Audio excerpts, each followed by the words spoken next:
One Story, 53, Proverbes de 1 à 31, la sagesse de Dieu.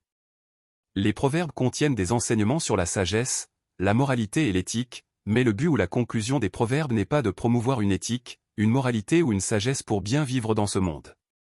La sagesse des proverbes n'est pas les compétences sociales pour vivre dans ce monde, mais elle nous conduit à connaître Jésus-Christ, à croire en Jésus-Christ, et à avoir la sagesse pour vivre en tant que peuple de Dieu.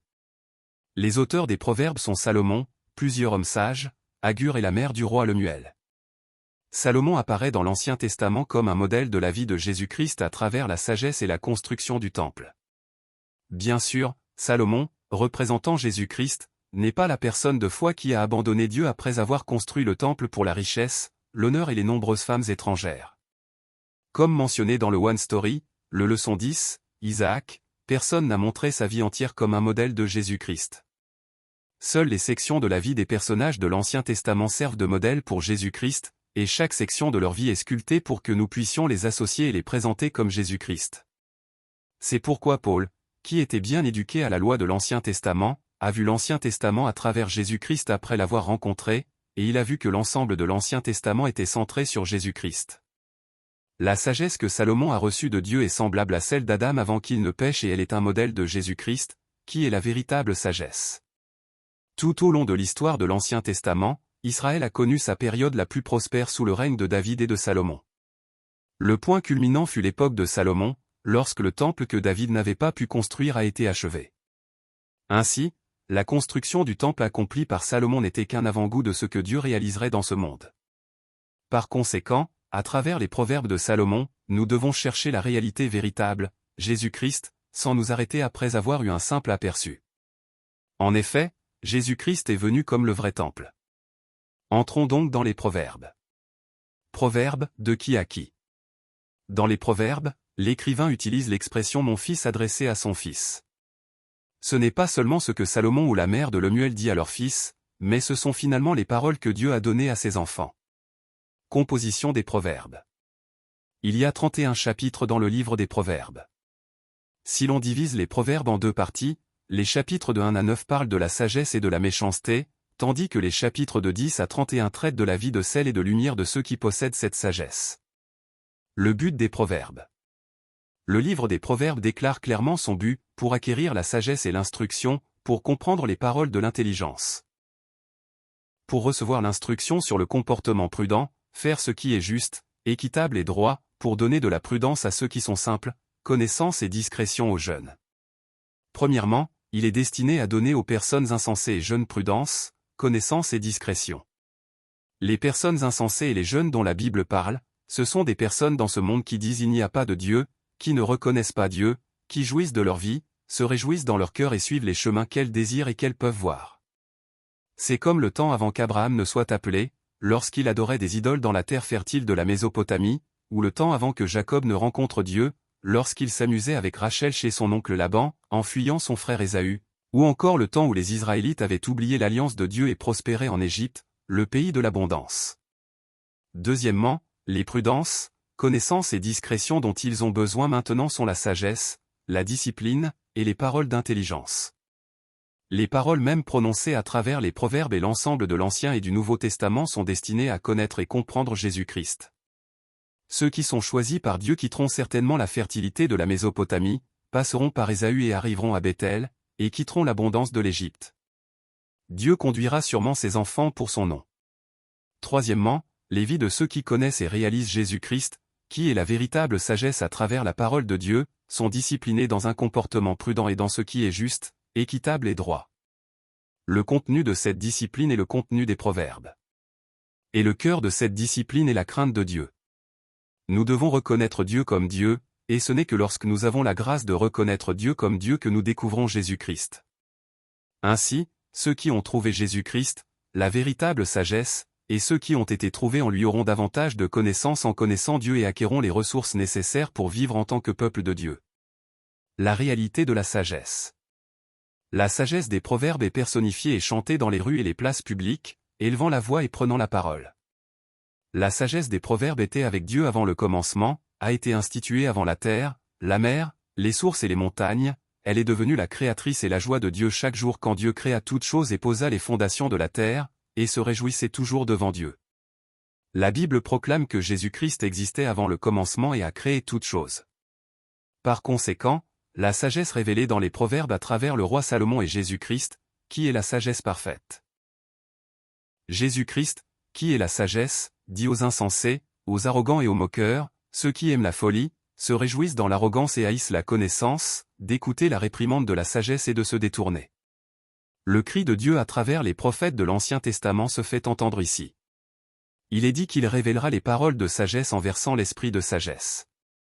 Le peuple de Dieu et ses enfants se détourneront, mais ceux qui ne l'ont pas fait ne voudront pas écouter, ne se détourneront pas, mépriseront l'instruction de la sagesse et ne seront pas réprimandés par elle. Jésus-Christ est donc venu sur cette terre, dans son propre pays, mais n'a pas été accepté par son peuple. Et ceux qui se repentent mais n'ont pas reçu l'Évangile feront face au jugement, et alors seulement ils chercheront Jésus-Christ, la véritable sagesse, mais ils récolteront les fruits de leurs actions. De plus, dans les Proverbes, la sagesse, les commandements de Dieu et les paroles sont considérés comme étant les mêmes. La sagesse est la lampe, la lumière est le chemin de la vie. Cherchez la sagesse. La Bible dit de chercher la sagesse. Non seulement de la chercher, mais de garder les commandements en recevant les paroles de sagesse, en prêtant l'oreille à la sagesse et en appliquant son cœur à l'intelligence, en appelant pour la perspicacité et en criant à haute voix pour la compréhension, mais de la chercher comme de l'argent et de la chercher comme un trésor caché. La sagesse viendra à ceux qui la cherchent avec sérieux.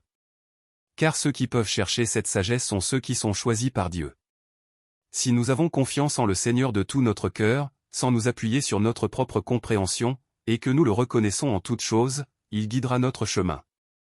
Nous ne devrions pas nous considérer comme sages. Craindre le Seigneur, c'est s'éloigner du mal. Si nous acquérons la sagesse et l'intelligence, si nous ne les oublions pas, ne les brisons pas, ne les abandonnons pas, et les aimons, la sagesse nous protégera et nous veillera. La sagesse est la première. Chérissez la sagesse, elle vous élèvera, embrassez-la, et elle vous honorera, elle vous donnera une couronne pour orner votre tête et vous présentera une couronne glorieuse. Les bienfaits de la sagesse. La sagesse est plus profitable que l'argent et rapporte de meilleurs rendements que l'or, elle est plus précieuse que les rubis, rien de ce que vous désirez ne peut se comparer à elle. Elle est un arbre de vie pour ceux qui la saisissent, ceux qui la retiennent seront bénis. Tout se fera par Jésus-Christ, qui est la sagesse. Ceux qui gardent la sagesse recevront la faveur de Dieu par la sagesse et seront spirituellement bénis pour devenir les enfants de Dieu. La sagesse ne consiste pas à profiter et à avoir plus de choses dans ce monde grâce à elle. Ceux qui cherchent et acquièrent la sagesse comprendront la crainte du Seigneur et trouveront la connaissance de Dieu. Le Seigneur donne la sagesse, la connaissance et l'intelligence, prépare le succès et devient un bouclier. Il préserve les voies des saints, leur fait comprendre les bons chemins, fait réjouir leurs âmes et les protège, les délivrant du chemin des méchants, les sauvant des femmes dévoyées. De plus, la sagesse les fera marcher dans les voies des hommes bons et les gardera sur les chemins des justes. La Bible continue en disant de ne pas oublier les lois de la sagesse, de garder les commandements de la sagesse, et ils prolongeront la vie pendant de nombreuses années et apporteront paix et prospérité. La longévité sans paix est une souffrance. Elle donnera aussi des bénédictions sans problème. Les bénédictions avec des problèmes ne sont pas des bénédictions de Dieu. Si nous attachons l'amour et la fidélité autour de notre cou et les inscrivons sur la tablette de notre cœur, nous trouverons grâce et un bon nom aux yeux de Dieu et des hommes. Ceux qui font le mal peuvent être valorisés devant les hommes pendant un moment, mais Dieu, qui sait tout, révélera sûrement ce mal devant le peuple. Évitez les fous et les méchants. Les fous méprisent la sagesse et la discipline, et les méchants tentent les enfants de Dieu. En un mot, leur tentation est, suivons les vies des Néphilim, descendants de Caïn et de Nimrod, descendants de Cham, qui pensaient que ce monde était tout et voulaient devenir roi dans ce monde. Puisque ce monde est tout, c'est et profitons de ce monde par tous les moyens et méthodes. Mais la sagesse avertit. Et elle dit, ne les accompagnez pas, ne mettez pas le pied sur leur chemin. Il est dit qu'une personne bénie qui possède la sagesse ne marchera pas dans les conseils des méchants, ne s'assiera pas dans le chemin des pécheurs et ne s'assiera pas dans le siège des moqueurs. La sagesse est la vie. Elle doit être attachée au cou, aux doigts, gravée sur le cœur et sur la tablette du cœur. La sagesse ne doit pas être échangée contre la femme de votre jeunesse, une adultère, une femme dévoyée, le monde. Dans le chapitre 9 des Proverbes, la sagesse et la femme folle sont opposées. D'abord, la sagesse appelle des hauteurs de la ville. Les fous se détournent et ceux qui manquent de jugement sont invités à manger la nourriture et boire le vin. La plante et le vin sont Jésus-Christ, qui est le vrai pain et la vraie boisson. La sagesse nous dit d'abandonner les chemins simples de la vie, de marcher sur le chemin de la compréhension. Cependant, il est dit que les arrogants et les méchants ne doivent ni être disciplinés ni repris. Les sages et les justes doivent être réprimandés, instruits davantage et enseignés.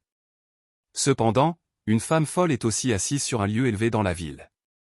Une femme folle est bruyante et indisciplinée, sans connaissance, mais appelle les passants à dire quelque chose de similaire à la sagesse. À ceux qui manquent de jugement et aux simples, elle leur dit de revenir et parle du pain qui n'est pas la vie, l'eau volée est douce, la nourriture mangée en cachette est délicieuse. Même une femme folle séduit comme la sagesse, mais le chemin que la sagesse suit est la vie, et le chemin que suit la femme folle mène à la mort. Garde ton cœur. Maintenant, ceux qui cherchent la sagesse, embrassent la sagesse, reçoivent la sagesse et profitent des bienfaits spirituels en marchant avec la sagesse doivent protéger leur cœur. Ce n'est que dans ce cas que nous pourrons éviter le chemin des méchants. Pour protéger notre cœur, nous devons recevoir la sagesse, y prêter attention, écouter et la garder dans notre cœur. Nous ne devons pas nous égarer à gauche ou à droite.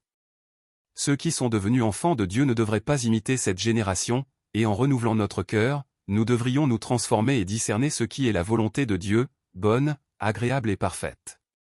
Maintenant, les chapitres 10 à 30 des Proverbes expliquent comment ceux qui possèdent la sagesse doivent vivre dans ce monde en utilisant des expressions de sagesse. Cependant, même si nous avons reçu la sagesse de Dieu par grâce, nous nous trouvons incapables de vivre sans le sel et la lumière. Alors nous revenons à Jésus-Christ, la sagesse. Faites attention aux paroles. Dans Jacques, les proverbes du Nouveau Testament, la Bible dit, de la même bouche sortent bénédiction et malédiction. Mes frères et sœurs, cela ne doit pas être. Il avertit d'être prudent avec la langue. Les proverbes nous surveillent et nous avertissent de faire attention aux paroles ainsi qu'aux expressions de la bouche, des mots, des lèvres et des bavardages. L'amour couvre. Tout comme Cham a reçu la grâce du couvert de Dieu mais a été maudit pour avoir échoué à couvrir la nudité de son père Noé, ceux qui possèdent la sagesse de Dieu doivent couvrir. Les proverbes disent, la haine fait surgir des conflits, alors que l'amour couvre toutes les fautes. Celui qui propage des calomnies dévoile des secrets, tandis que l'homme digne de confiance les garde. Celui qui couvre une offense recherche l'amour, celui qui la rappelle dans ses discours divise les amis. Défends ta cause contre ton prochain, mais ne révèle pas le secret d'un autre. Vivre en évitant et en aimant les femmes querelleuses. Les proverbes disent, mieux vaut vivre sur un coin du toit que de partager une maison avec une femme querelleuse. Le proverbe mondial exprimé par une femme querelleuse fait référence à une femme méchante, une femme étrangère, une prostituée, une femme rusée, une femme folle, une femme déshonorée, et une femme adultère. Ces expressions, bien qu'elles se réfèrent à une grande maison dans ce monde, bien que cela puisse sembler être une hutte, il est béni de vivre avec Jésus-Christ, qui est la vraie sagesse. D'autres expressions pour cela sont: mieux vaut un petit plat de légumes avec de l'amour qu'un veau engraissé avec de la haine, mieux vaut une croûte de pain sèche avec paix et tranquillité qu'une maison pleine de festins avec querelle. Ceux qui aiment l'admonition du Père. Les proverbes disent que tout comme un père discipline son fils, Dieu discipline ceux qu'il aime. Les enfants de Dieu aiment l'admonition, et le fils sage écoute l'admonition de son père. C'est aussi un bienfait de la sagesse. C'est un bienfait spirituel que seuls ceux qui possèdent la sagesse peuvent apprécier.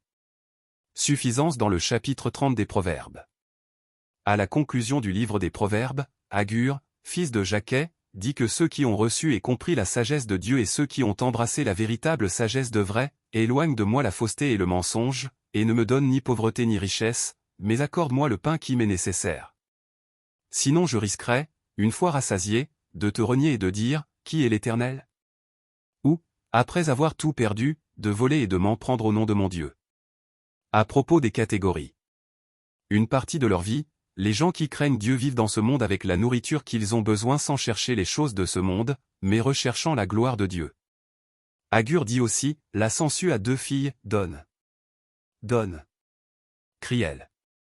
Il y a 3 choses qui ne sont jamais satisfaites, 4 qui ne disent jamais, assez, le tombeau, le sein stérile, la terre qui n'est jamais satisfaite d'eau, et le feu qui ne dit jamais, assez. Parlant de la vie de suffisance. Afin de vivre une vie autosuffisante dans l'espoir de Dieu, il faut accepter la souveraineté de Dieu sur toute la création, mais aussi sur tous les événements. Nous l'avons déjà vu spécifiquement à travers le livre de Job. Dieu travaille ensemble pour accomplir tout pour le bien. Une femme de caractère sage dans Proverbe 31. Le livre des Proverbes termine son dernier chapitre par la description d'une femme noble. Il est difficile de trouver une femme noble, mais son prix est bien plus précieux que celui des perles. Cependant, les Proverbes ont déjà dit que la sagesse vaut bien plus que les perles. Et comme nous l'avons vu, la sagesse qui vaut plus que ces perles est Jésus-Christ et la parole de la vie. Le mari de la femme noble vit en dépendant d'elle. Le mari de la femme s'assoit à la porte de la ville avec les anciens et est reconnu par le peuple. Ce n'est que parce qu'il a cette femme noble comme épouse. La finesse peut être trompeuse, et la beauté peut être vanité, mais cette femme noble qui craint l'Éternel sera louée. Toute la gloire doit être donnée uniquement à Dieu et à notre Seigneur, Jésus-Christ. Nous avons dépassé l'histoire de l'Ancien Testament et exploré le 3e livre de poésie, les Proverbes. L'histoire de ce livre de poésie, révélant la venue de Jésus-Christ pour le royaume de Dieu, continue maintenant avec Ecclésiaste.